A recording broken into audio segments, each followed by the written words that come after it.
Cette émission vous est présentée par Vitoli, pour vivre en santé plus longtemps.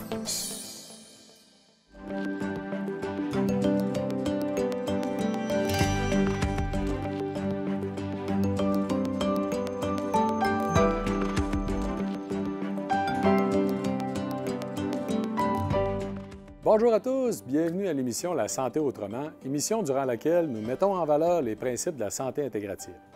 La question de cette semaine, selon vous, y a-t-il d'autres alternatives aux antidépresseurs? Si oui, lesquelles?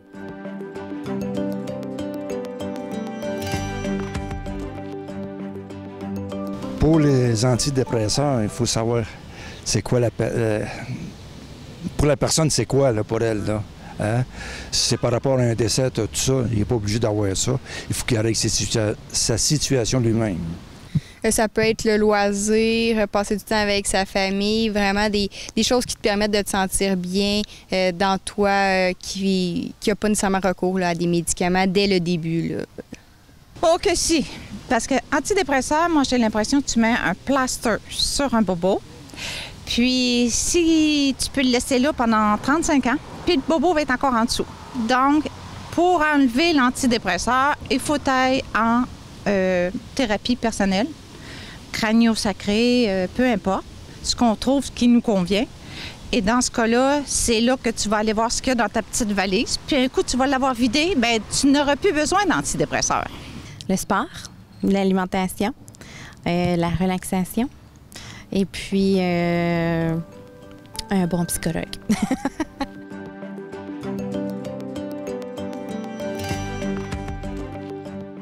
Malheureusement, au Québec, nous avons un très mauvais historique d'usage des antidépresseurs. Regardons ensemble quelques statistiques des 8 dernières années. Nous débutons avec une étude qui a été rapportée par le Journal de Montréal le 21 janvier 2014, donc il y a plus de 8 ans maintenant. Parmi les 21 pays recensés par l'OCDE, seule l'Islande, l'Australie devancent le Canada dans l'usage des antidépresseurs, donc il y a 8 ans. Par la suite, 2018, donc on fait un bond de 4 ans, Radio-Canada, le 13 mars, nous rapporte « Les Québécois consomment plus d'antidépresseurs que la moyenne canadienne ». Donc ici, on soulignait en fait que partout au Canada, c'est au Québec qu'on a le plus grand usage des antidépresseurs.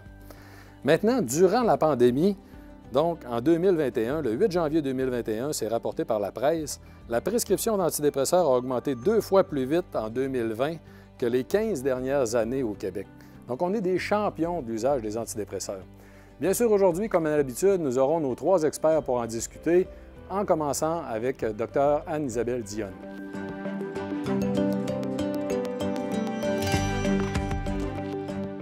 Bonjour Anne-Isabelle. Bonjour.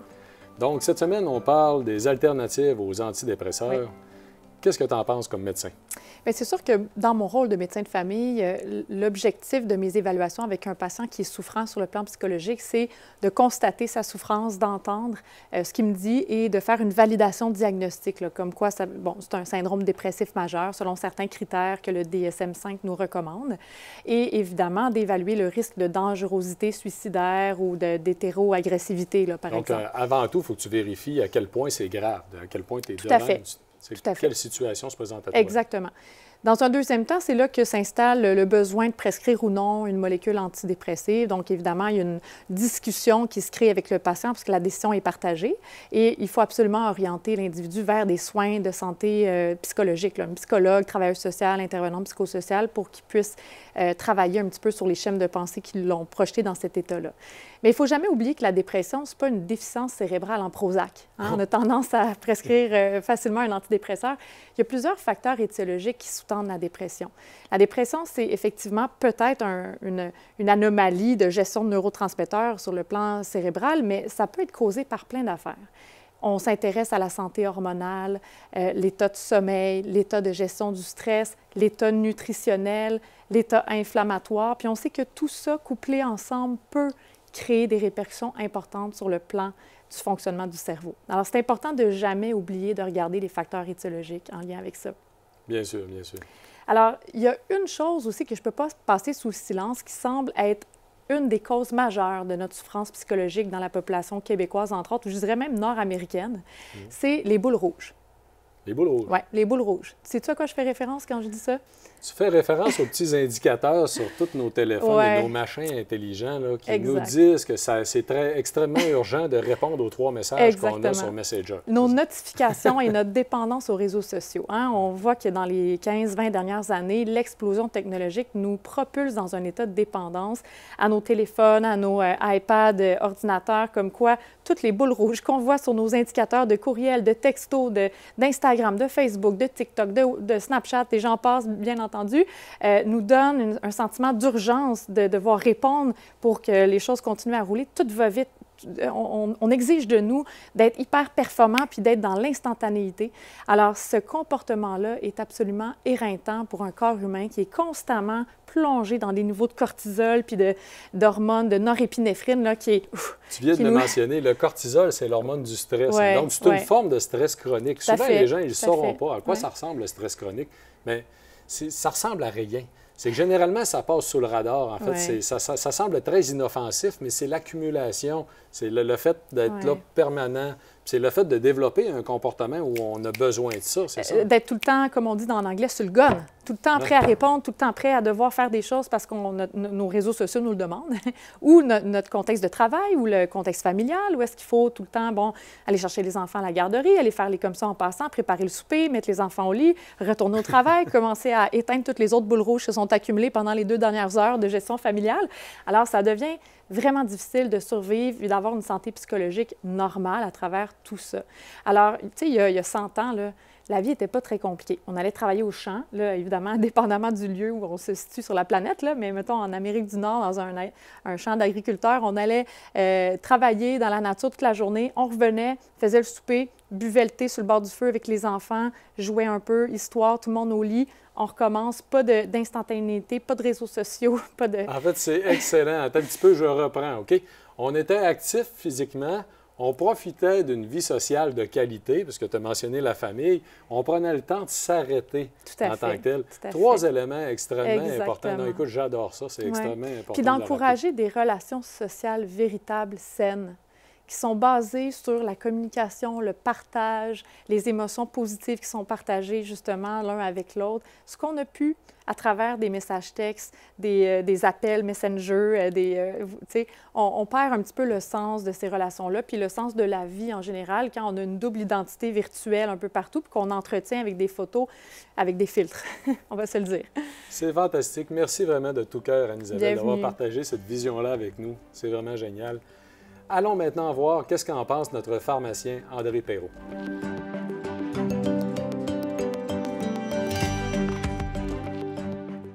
Bonjour André. Bonjour. Donc André, aujourd'hui on parle des antidépresseurs, mais étant pharmacien depuis plus de 40 ans, en fait, tu peux sûrement nous parler du fait que les antidépresseurs ne sont pas utilisés juste pour la dépression. Ça, c'est un petit peu la surprise qu'on a comme pharmacien parce qu'aujourd'hui, je vais utiliser comme exemple avec un tableau une molécule qui concerne le citalopram, qui est un antidépresseur de la famille des ISRS assez classique. Alors, moi, comme pharmacien, quand j'ai une prescription, je n'ai pas la raison pour laquelle le médecin l'a prescrit, donc c'est un antidépresseur. Et je remets au patient dans son petit panier un beau médicament qui dit ce médicament est habituellement utilisé pour la dépression et on l'emploie aussi pour d'autres indications. Alors, moi, la surprise que j'ai toujours dans l'aide en consultation, c'est quand mon patient regarde ça et dit « Comment ça, je prends en dépression? C'est quoi ça? » Maintenant, on va faire apparaître un tableau à l'écran qui va montrer une chose. La seule indication du citalopram pour laquelle la molécule a été brevetée, homologuée, acceptée, c'est pour la dépression. Cependant, si vous regardez en partant de A à Z, que c'est utilisé pour l'alcoolisme, l'anxiété, l'arthrite, la boulimie, je sais pas, la dépression saisonnière, les douleurs neurogènes, c'est utilisé pour le stress post-traumatique, pour l'énurésie nocturne, pour des maux de dos.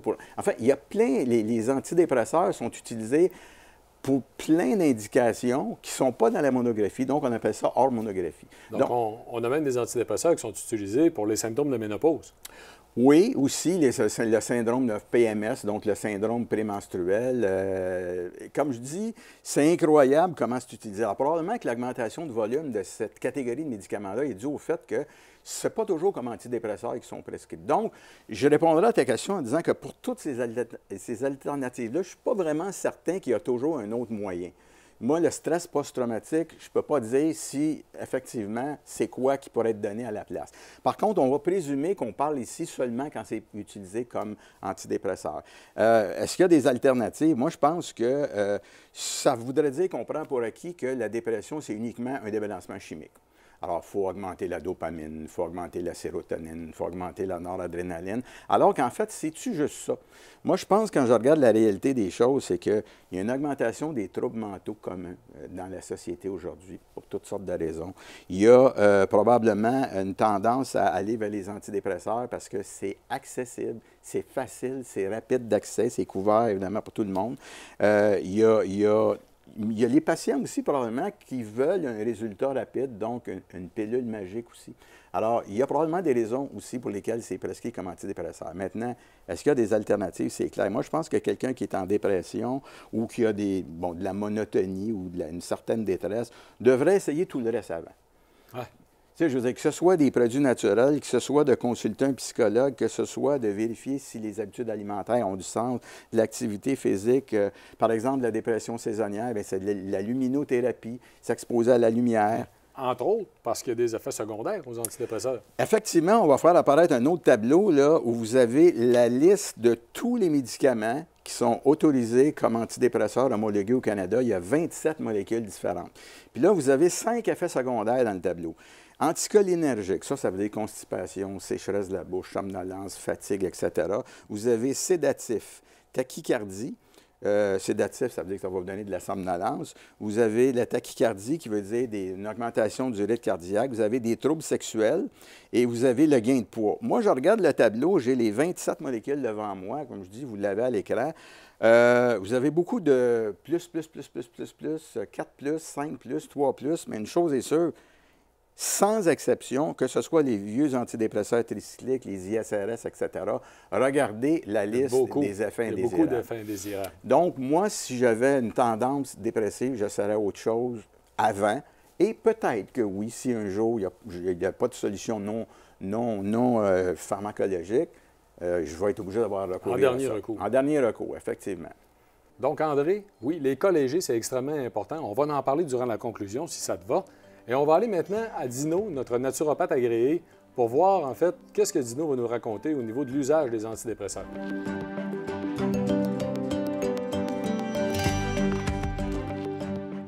Bonjour, Dino. Bonjour, Éric.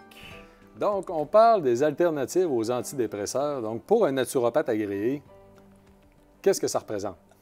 Bien, en fait, il faut faire attention. On s'entend, on est au Québec, le naturopathe n'a pas de droit de prescription, de diagnostic, donc on ne peut pas proposer une alternative dans l'approche naturopathique. Il faut toujours respecter le diagnostic, la prescription, mais on peut certainement discuter avec les individus. L'approche naturopathique, c'est aussi une approche de relation d'aide. On passe beaucoup de temps avec les gens, on peut discuter.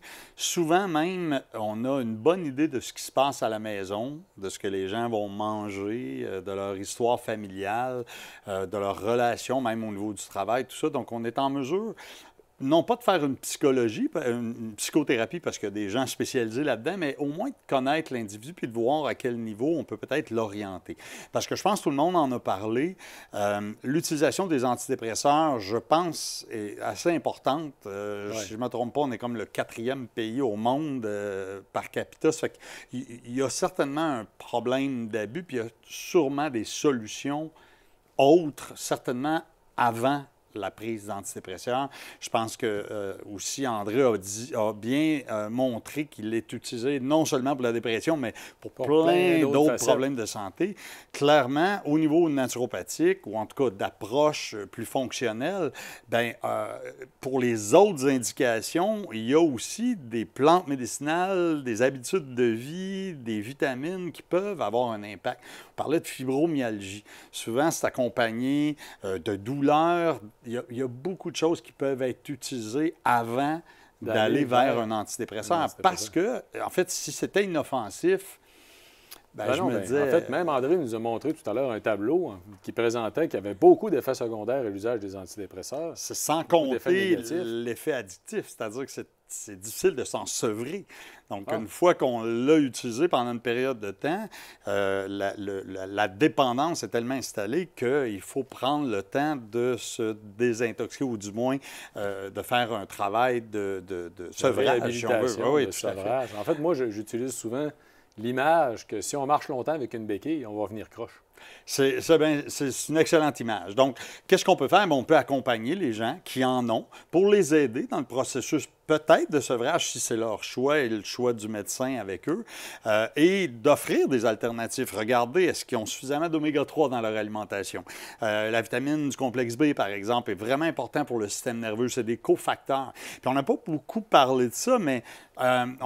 toutes les autres facettes que tu as mentionnées tout à l'heure, en fait, parce qu'André l'a dit, les antidépresseurs sont utilisés pas juste pour la dépression. Oui, exact. Mais les naturopathes peuvent nous aider sur toutes les dans les autres aspects. Comme la ménopause, entre autres. Oui, absolument. Dans la ménopause, il y a des plantes qui peuvent aider à soutenir les estrogènes, par exemple, pendant la baisse. Il y a des choses comme ça qui peuvent être utilisées. Je parlais des vitamines, des minéraux.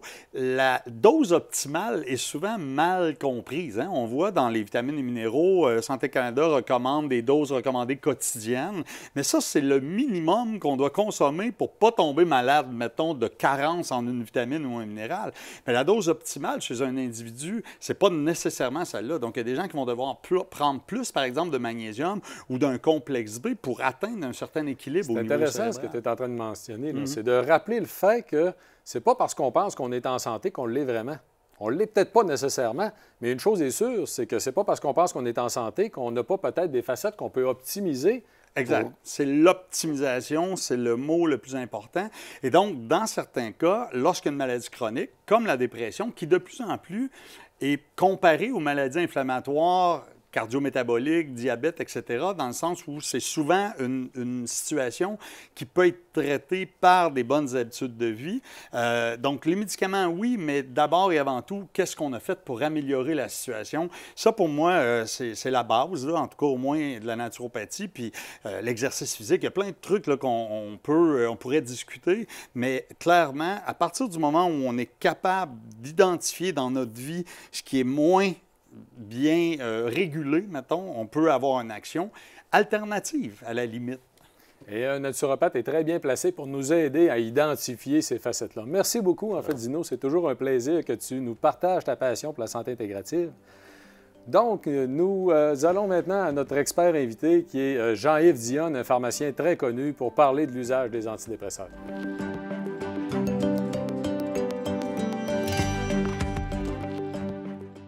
Bonjour Jean-Yves. Salut Éric. Merci beaucoup d'avoir accepté l'invitation de venir à notre émission.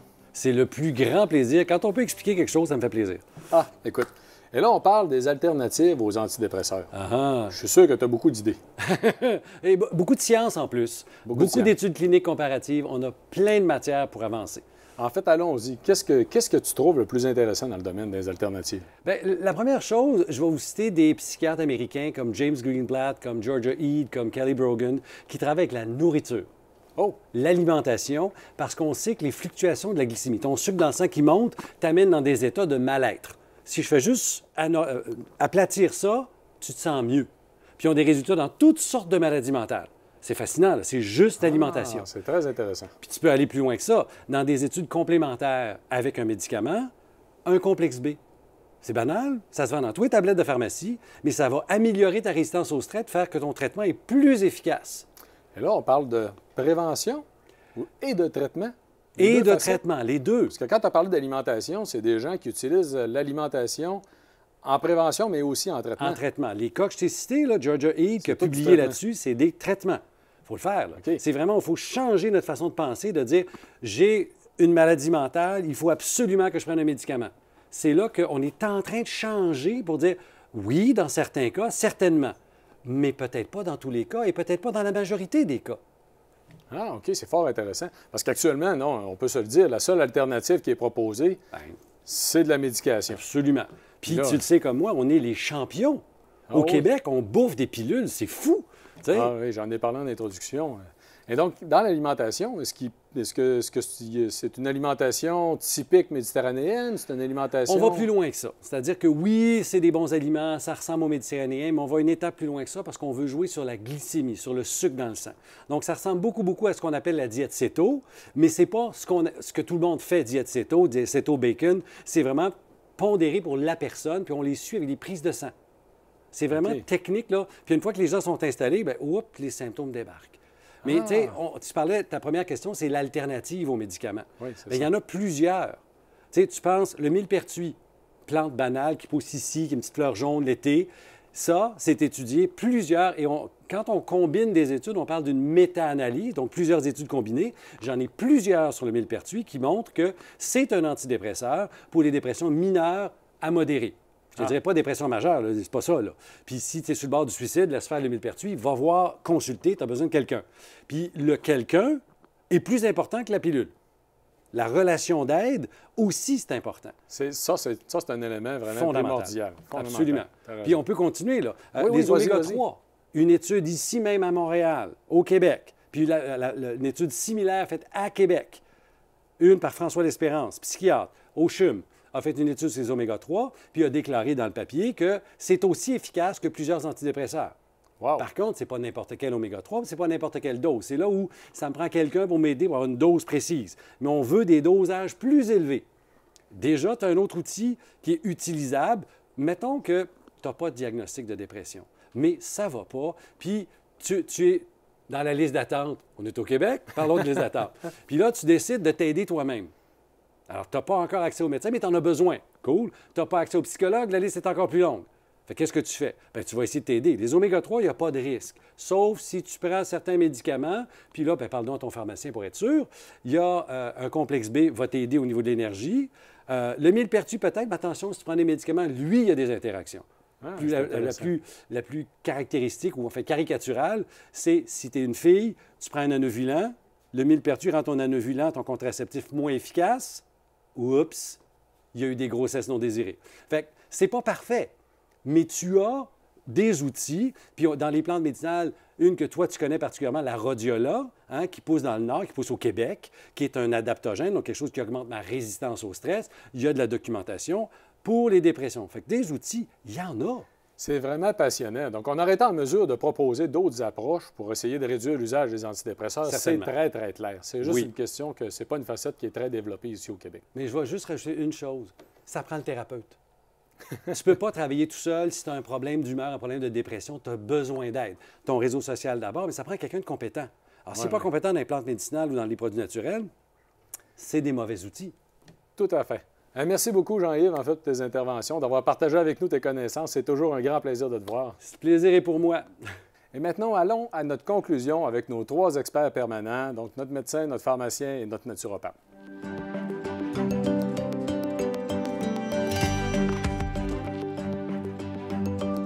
Donc, en conclusion, avec nos 3 experts permanents, je voudrais lancer la discussion en rappelant une des alternatives aux antidépresseurs. Une étude récente a montré que l'activité physique intense, ceux et celles qui sont capables de se passer en fait des antidépresseurs en réglant la problématique, même pour des dépressions sévères, avec l'activité physique, ont beaucoup moins de risques de rechute que les gens qui ont eu accès en fait aux antidépresseurs.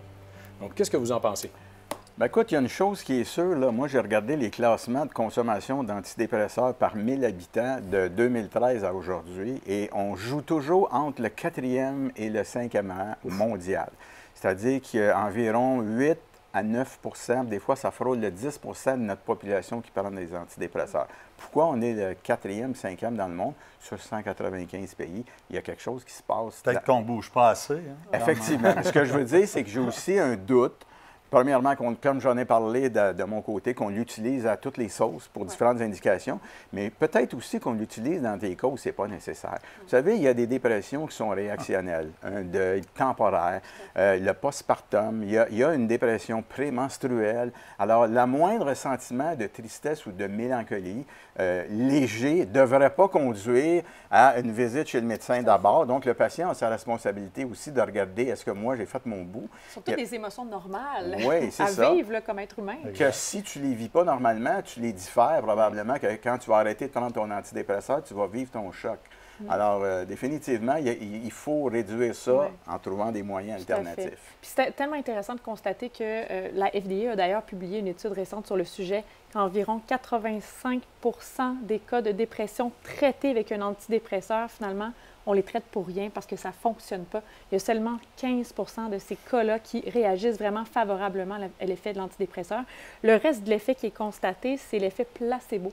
Comme quoi, l'esprit est très fort. Hein? Juste l'humain, le fait de s'intéresser à ses souffrances et de se sentir pris en charge et traité, que ce soit un placebo ou la molécule active, il semble s'améliorer vraiment. Alors, pourquoi pas le faire avec des choses plus saines pour la santé, avec des traitements qui n'ont pas de risque sur plein de... En fait, c'est ça. Non seulement c'est un effet placebo, mais en plus, il y a des effets secondaires majeurs, dont la diminution de la libido, par exemple, puis des activités dysfonction érectile, etc.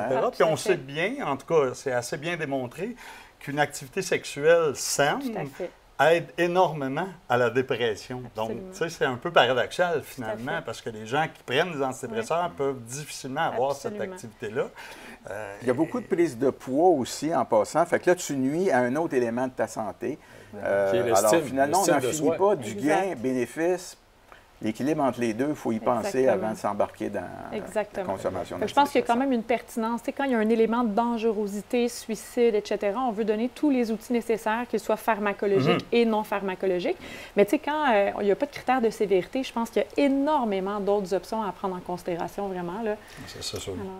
C'est ça. Puis il n'y a pas de test physiologique ou biométrique pour mesurer la dépression. Alors, c'est sûr que faut se fier à ce que le patient dit. Puis là, le jugement doit se faire entre le patient et le médecin. Est-ce que c'est pertinent d'aller à ça? Merci beaucoup à nos experts, en fait, d'avoir été aujourd'hui avec nous pour nous éclairer sur les alternatives aux antidépresseurs. C'était un grand plaisir. Merci à vous tous à la maison d'avoir été avec nous. J'espère que ces informations vont vous aider à mieux comprendre qu'est-ce qu'on peut faire en alternative à l'usage des antidépresseurs. N'hésitez pas, bien sûr, à partager l'information avec vos amis, les membres de la famille, pour nous aider à faire rayonner la santé intégrative. Et la semaine prochaine, on vous parle justement d'une alternative, l'alimentation en lien avec la santé mentale. À bientôt.